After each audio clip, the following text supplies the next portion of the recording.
It was supposed to be a panel on patriotism, a polite debate, pre-approved questions, soft lighting. But then he laughed. The host of Real Red Talk, a former senator with a voice like gravel and a smirk sharpened over decades, leaned into the mic and said, "Next up we've got Zohran Mamdani, assemblyman, activist, calls himself a democratic socialist, wears a kufi on his head, and oh yeah, prays to Mecca 5 times a day, but won't stand for our flag." The crowd roared. The senator raised his eyebrows as if to say, "See what I mean?" Someone in the back yelled, "Go back to Gaza." More laughter. Cameras caught it all. The clip hit Twitter before the panel even ended. 50,000 shares in 2 hours. In Astoria, Queens, a little girl stopped brushing her teeth when she saw her dad's face flash across her iPad screen. "Isn't that your friend's dad?" Her mom stepped into the room, saw the freeze frame. Zohran Mamdani, head tilted, silent. And behind him, the sound of laughter echoing like a gunshot in a school hallway. Backstage, Zohran sat quietly. Didn't touch his water. Didn't reach for his phone. He just stared at the floor. The moderator leaned in awkwardly. "We didn't approve that segment. Just a joke. You understand, right?" Zohran looked up. His voice was steady. "I understand perfectly." Then he stood and walked out. The next morning, every major outlet ran the story. Not the panel, not the debate, the laugh, the prayer, the flag. CNN ran faith on trial, the assemblyman under fire. Fox ran legislator or imam. Someone even doctored a photo Zohran bowing during prayer with a caption, "This is who your taxes elected." A meme? A punchline? A threat? At the State House, Zohran entered through the back. Not to hide, just to avoid the crowd. He carried a small leather notebook in his hand. He always did. Inside were quotes from Baldwin, from Gibran, from his mother, and one from the Quran. "Do not let the hatred of others make you swerve from justice." He walked past 3 staffers whispering too loudly. One said, "It's not that I don't like Muslims. It's just why make it political." He kept walking. Didn't flinch. Didn't stop. But in his notebook, he drew a tiny dot. He always did that. 1 dot for each moment that stung but didn't stop him. That night, a news anchor asked, "Assemblyman Mamdani, do you understand why people find your faith threatening?" He looked into the camera and didn't blink. If faith threatens you, ask yourself what yours is built on. The clip didn't go viral. Not like the laugh. But somewhere in Dearborn, a father paused his dinner to replay it. Somewhere in Mississippi, a grandmother whispered, "That boy's got steel in his spine." And somewhere in Queens, a janitor on break stared at the floor and said quietly, "He's not the first to be mocked, but maybe he'll be the first they don't forget." The storm didn't wait. Within 48 hours, Zohran's office received over 1,000 messages, emails, voicemails, anonymous packages. Some were threats. Others just vitriol disguised as concern. "How can someone who bows to another god represent American values?" one email read. Another was less polite. "Take your Quran and your kufi and go back to wherever the hell you came from." His staff tried to filter them. But the tone had shifted. This wasn't just internet static. This was political fire. Opponents seized the moment. A state senator from upstate called for an ethics review. "We must ensure our elected officials prioritize the Constitution, not Sharia." Local tabloids used every euphemism, foreign sympathies, cultural misalignment, religious opacity. And in every headline, one word kept circling Zohran like a shadow Muslim. He had never hidden it, never weaponized it. But now it was being used against him. And the irony he thought was cruel. The same people who demanded religious freedom on bumper stickers were now using prayer as evidence of danger. The Friday after the panel, Zohran went to Jumu'ah prayer as usual. The mosque was quiet. The imam gave a sermon on patience. When the prophet was mocked, he said he smiled, because he knew they were mocking what they didn't understand. Zohran sat in the second row, eyes forward, hands open. But his mind raced, not with anger, with disappointment, the kind that doesn't erupt but weighs, heavy, quiet, slow. That evening, an op-ed ran in a conservative newsletter. The headline, "Queens Deserves an American." The body Assemblyman Mamdani has made it clear his allegiances are global, not national. Faith is fine. But not when it becomes louder than the pledge. The piece went viral, not because it was brilliant, but because it confirmed fears. The comments piled in. First it's prayers, then it's policies. What's next? Halal mandates. Some of his colleagues, ones he had supported on bills lobbied beside, went silent. Not because they agreed, but because they were scared. Fear is contagious like that. It doesn't need facts, just echoes. His team called an emergency strategy session. One staffer suggested, maybe we should issue a statement, distance you from the religious stuff. Another offered, maybe appear in church this weekend. Balance the narrative. Zohran listened, patiently. Then said, if we need to deny the truth to win, we've already lost. The room went quiet. He looked at each of them. I didn't ask for this, but I won't trade what raised me for what polls well. That night his wife Priyanka found him on the balcony, tea cold in his hand. She sat beside him wrapped in a shawl. They'll come harder next week, she said.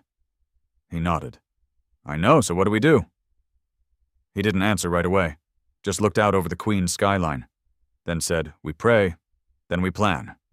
She smiled. You're still stubborn. He smiled back. You married me anyway. They didn't laugh. Not loudly. But there was warmth. The kind that stays when applause disappears. The next morning, Zohran returned to work. Entered through the front door. Didn't flinch when the cameras flashed. Didn't blink when the same reporters asked the same loaded questions. Assemblyman, do you condemn Sharia law? Are you loyal to America first? Would you vote against your faith if it conflicted with public interest? He didn't raise his voice, just repeated again and again, my faith teaches service. That's what I'm here to do. A producer tweeted, he's either delusional or dangerous. Either way, Queens deserves better. That tweet reached 1 million views in 2 hours. But not everyone was buying it. A high school teacher in Brooklyn played the full panel clip for her civics class. Asked her students, what do you hear? One student said they're not asking him about policy. They're asking if he belongs. Another nodded. That's not patriotism, that's paranoia. The teacher posted a clip of the discussion. It didn't trend, but it reached Zohran's inbox. Just a subject line. We hear you. Keep going. By Friday, another mail package arrived. No return address.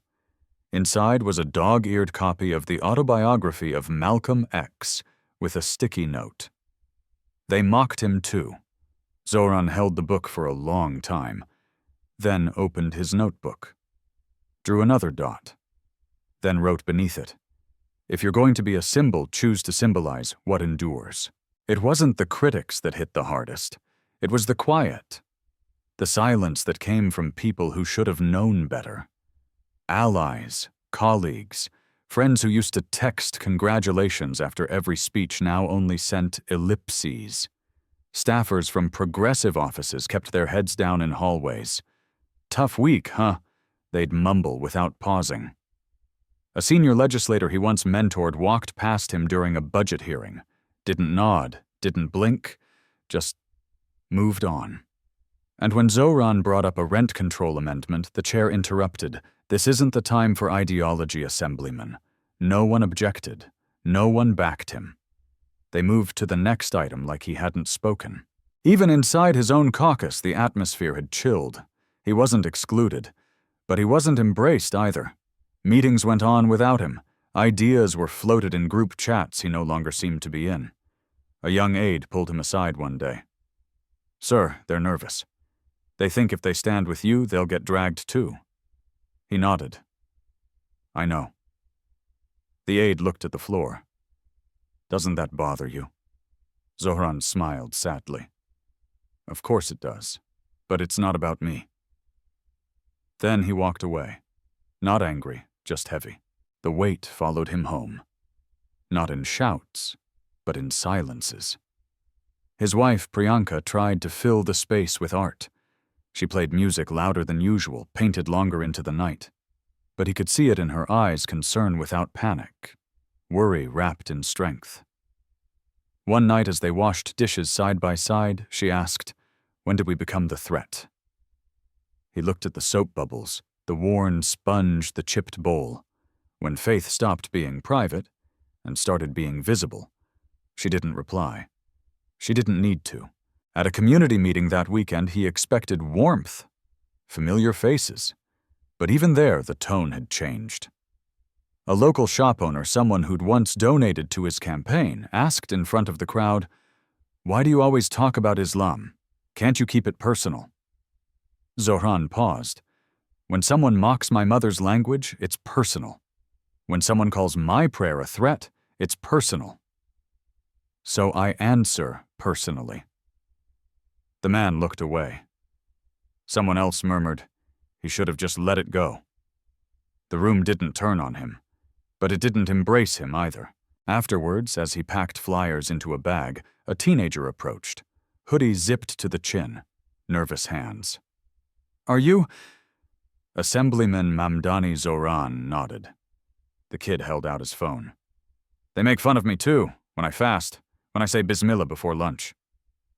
Zohran took a breath. "Do you stop?"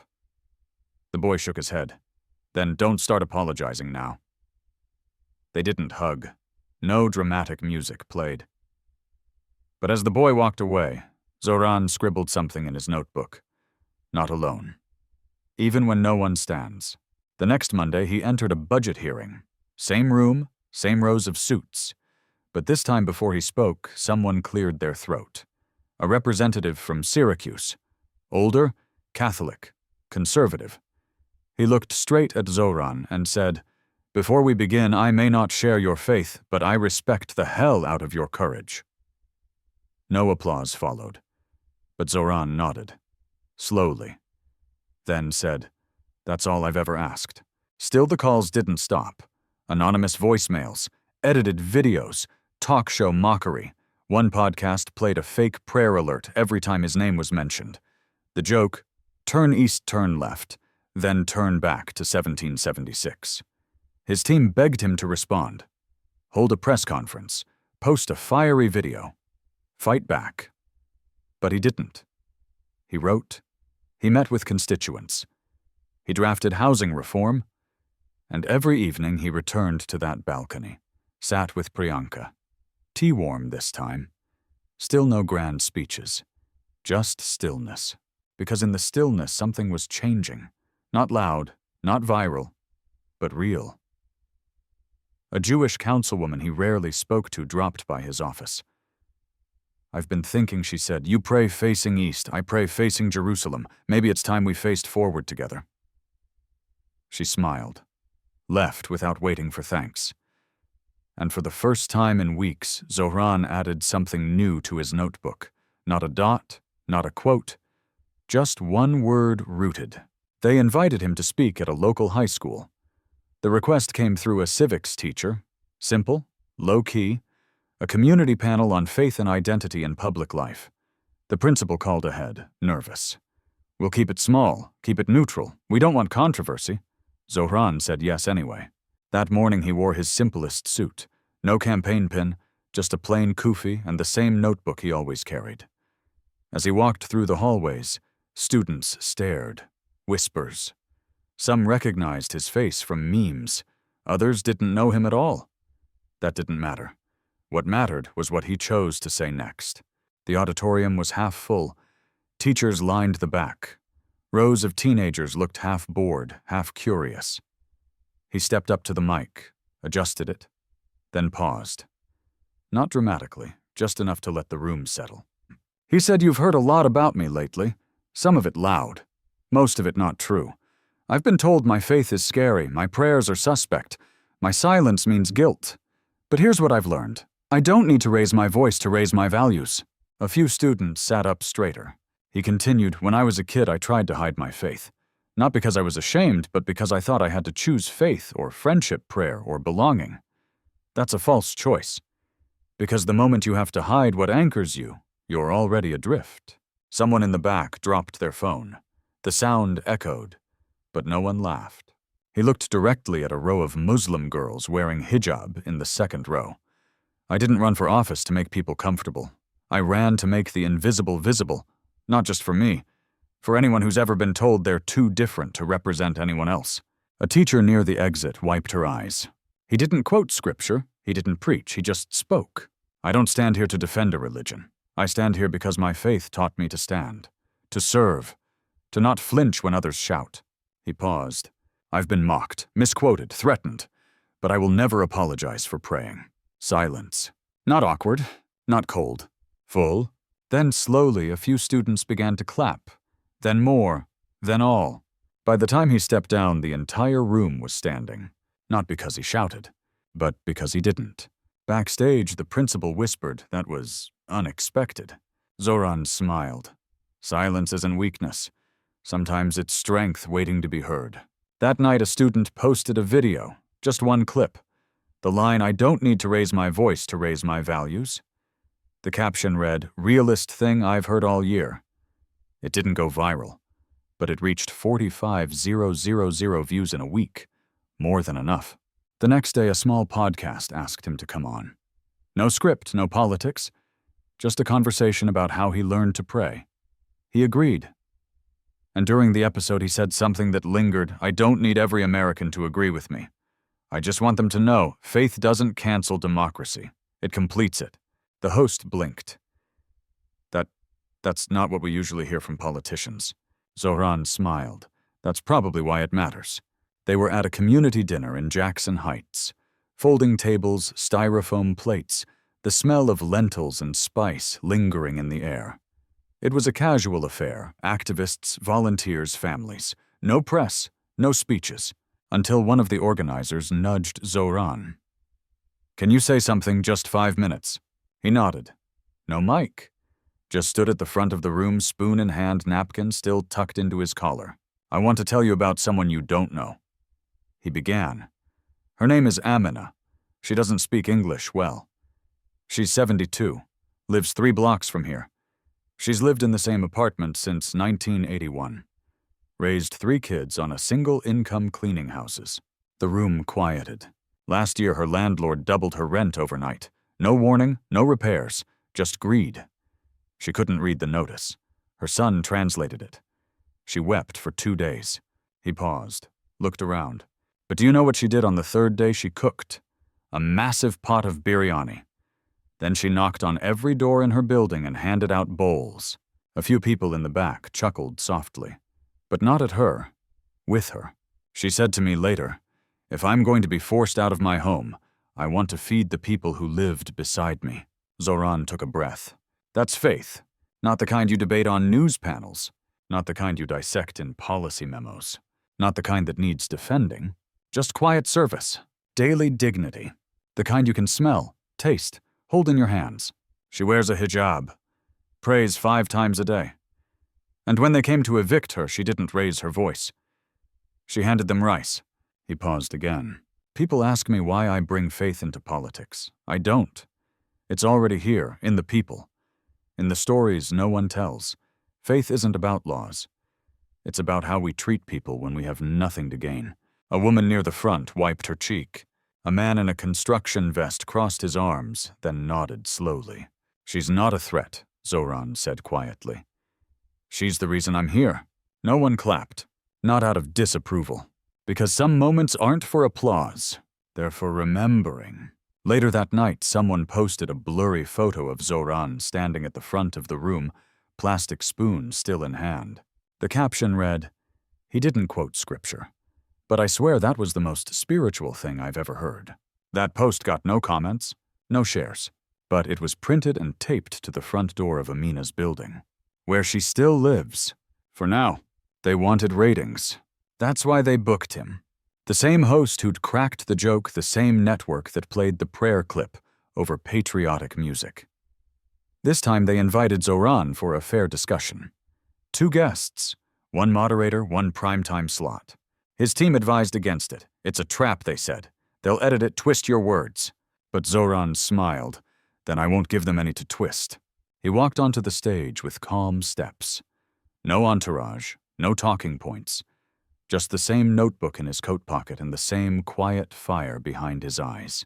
Across from him sat Councilman Rick Mathers, the same man who'd once tweeted, "We should be wary of officials whose allegiance lies east of the Hudson, or Mecca." The lights went up. Cameras rolled. The host leaned forward. "Assemblyman Mamdani, many Americans feel uneasy about elected officials bringing religion into politics. Do you understand that concern?" Zohran waited, then said, "I do. I understand fear. But fear isn't a policy. And I wasn't elected to make people feel comfortable. I was elected to make people feel seen." Mathers chuckled. "But isn't there a line, Assemblyman? When does public service become proselytizing?" Zohran turned to him. Calm, clear. "You assume I'm here to convert. I'm here to serve. My prayers don't write bills. My values do, just like yours." The host raised an eyebrow. "Do you think America is ready for open expressions of Islamic faith in office?" Zohran replied, "America's always been ready. It's just never been asked politely." The audience didn't laugh. They didn't heckle. They watched. Because something had shifted. This wasn't outrage. This was composure. This was someone refusing to play defense in a game he never asked to be part of. Mathers leaned in. "But don't you think voters deserve to know whether you put your religion above the Constitution?" Zohran leaned back. "No voter has ever asked me that. Only politicians who've run out of arguments." A pause. Then he added, "The Constitution guarantees freedom of religion, not freedom from seeing someone practice it." That landed. A woman in the front row nodded. The host scrambled for control. Okay, let's shift gears. What would you say to someone who just wants to know you love this country?" Zohran looked directly into the camera. "I love this country enough to pray in it, to run for office in it, to refuse to hide in it." The silence was electric. Not because of volume, but because something true had just been said and everyone knew it. Backstage, one of the camera operators whispered to a producer, "That's not what I expected." The producer replied, "Yeah, he didn't fight. He stood still." The segment aired in full. No edits. It became the network's highest-rated episode that month. Not because people agreed, but because they couldn't ignore it. And in politics, that's sometimes the bigger win. They didn't cheer. They didn't tweet in unison. There was no hashtag trending the next morning. But something shifted. Not in headlines. In people. A clip from the debate floated around quietly. The moment Zohran said, "I love this country enough to refuse to hide in it," someone uploaded it with a simple caption, "That's not anger, that's grace." It wasn't viral, but it stuck, because it was honest. Then came the video no one expected. A volunteer, just a college student, posted a behind-the-scenes clip from the debate. Zohran in the green room, smoothing his jacket, thanking the interns, stacking his own chair. Someone offered to grab him water. He said, "I'm good. You've been on your feet longer than me." The caption read, "He didn't know I was filming." That clip spread faster than the debate, because people are tired of outrage, but hungry for decency. The next week, Zohran sat in a budget committee hearing. His Amendment 1 to increase translation services for immigrant seniors had been tabled 3 times, buried in procedure. But this time, before he could speak, a Republican Assemblyman, Vietnam veteran 70 years old, cleared his throat. "I don't agree with the Assemblyman on most things he said, but I watched that debate, and I watched what he didn't say, that kind of discipline. It comes from somewhere deeper than politics." Then he turned toward Zohran and said, "I won't vote with you often, but I won't vote against you just to spite your name." The room went still. No applause, no protests, just quiet recognition. And the amendment passed. Later that night, Zohran walked into a halal deli on Steinway.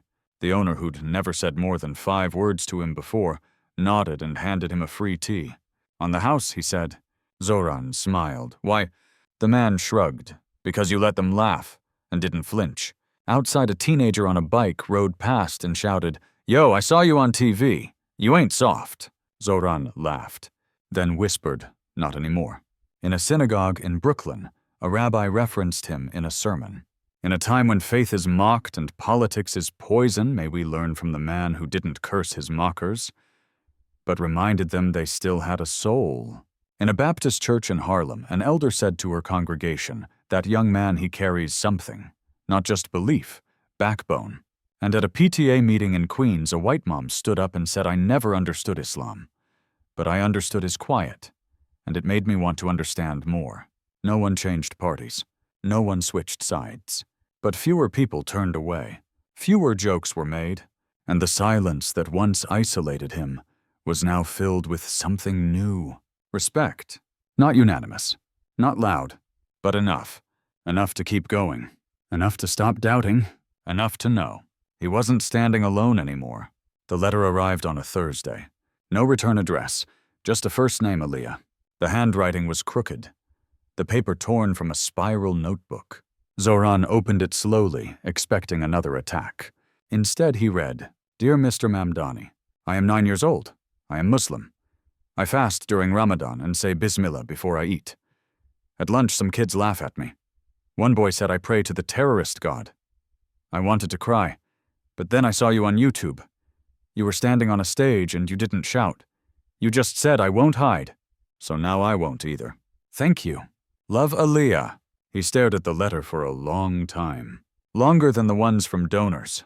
Longer than the legal memos. Then, without a word, he slipped it into the front pocket of his notebook right next to the Quran verse he always carried. He didn't post the letter. Didn't quote it. But during a town hall later that week, someone asked, "What gives you the strength to keep going?" He paused, and then said, "A girl named Aaliyah, who doesn't have a vote, but has more courage than half this room." A few people chuckled softly, but most just listened, because something in his voice had changed. It wasn't defensive anymore. It was anchored. 3 days later, the letter leaked. Someone from the town hall had taken a picture of it on his desk, posted it anonymously. It spread like wildfire, but not in rage. In awe, news outlets shared it without commentary. Just the image. Just the words of a child. On Sunday, CNN ran a segment titled, "The Letter That Shook the Floor." They read the entire thing on air, not because it was policy, because it was pure, unfiltered, unmistakably human. One anchor, visibly emotional, said, "We've debated bills and borders and belief, but maybe a 9-year-old just gave us the clearest answer we'll ever get." Even Fox News acknowledged it. Briefly, awkwardly. But they didn't mock it. They couldn't. Some things are untouchable. In the days that followed, letters began to pour in. From Sikh kids in Fresno, Jewish teens in Ohio, Catholic moms in Alabama, each one said in some form, "I felt like Aaliyah. Thank you for making her feel less alone." Zohran didn't answer them all. He couldn't. But he read everyone, and in his notebook he added something new. Not a dot, not a quote, just a circle around Aaliyah's name. And beneath it one line, she reminded them what faith looks like before the world tells you to hide it. He sat alone in his office. No cameras, no speeches, just the hum of a broken radiator and a folder of handwritten letters. Outside, the city roared like it always did, but inside, silence. And in that silence, he finally let himself go back to the smells of his childhood. Masala chai in the kitchen, incense curling through old curtains, his mother singing in Tamil as she folded laundry, his father whispering Arabic verses before bed, not because he was strict, but because he wanted his son to hear the rhythm of faith before the world taught him to fear it. People always asked him, "Why'd you get into politics?" He never had a perfect answer, but today he found it not in a strategy memo or a campaign ad. In memory, he remembered the first time he saw someone flinch when he bowed his head to pray. He was 13. School, lunchroom. He whispered Bismillah, and the boy next to him slid his tray 3 feet away. Didn't say a word, just moved. Like Zohran was contagious. He didn't eat that day. Just sat, staring at a piece of bread that suddenly felt illegal. He remembered what his mother told him that night. You don't have to shout to belong, but you also don't have to shrink. That stayed with him. Not like a lesson, like armor. Politics came later. Not from ambition, from erosion. He watched laws written by men who never rode subways decide who gets to live near them. He saw budgets that funded war zones abroad, but left asthma clinics in the Bronx empty. He saw his faith weaponized, cartooned, feared by people who'd never stepped inside a mosque or broken bread with anyone who'd ever fasted. He didn't run for office because he wanted power. He ran because power had ignored people who looked like him for too long, and someone had to stop waiting for permission to show up. So he showed up, and when they mocked him, he stayed. And when they told him to bow less, he bowed lower. Not in defiance, in dignity.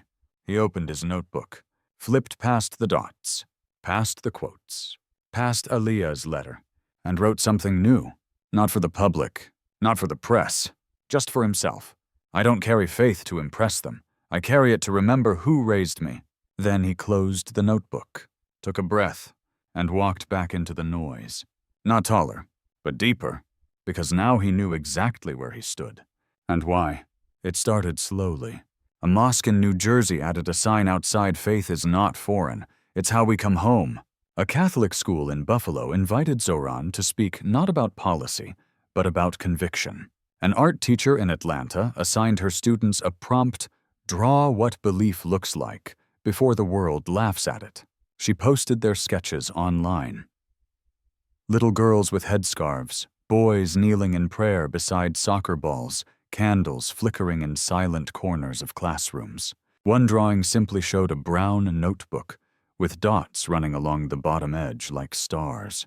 She captioned it, "I think this is what courage looks like." Colleges called next. Not the Ivy Leagues. Community campuses. Places where students worked 2 jobs and slept on buses to class. They asked Zohran to speak not as an assemblyman, but as a man who prayed without apology. He always said yes. And when he walked onto those small stages, he didn't quote Malcolm or Gandhi. He just said, "The world told me I didn't belong. Faith told me I did. And the longer I stayed, the quieter the world became." They didn't roar. They leaned in. And in that leaning, something shifted. One day after a talk, a young girl approached him.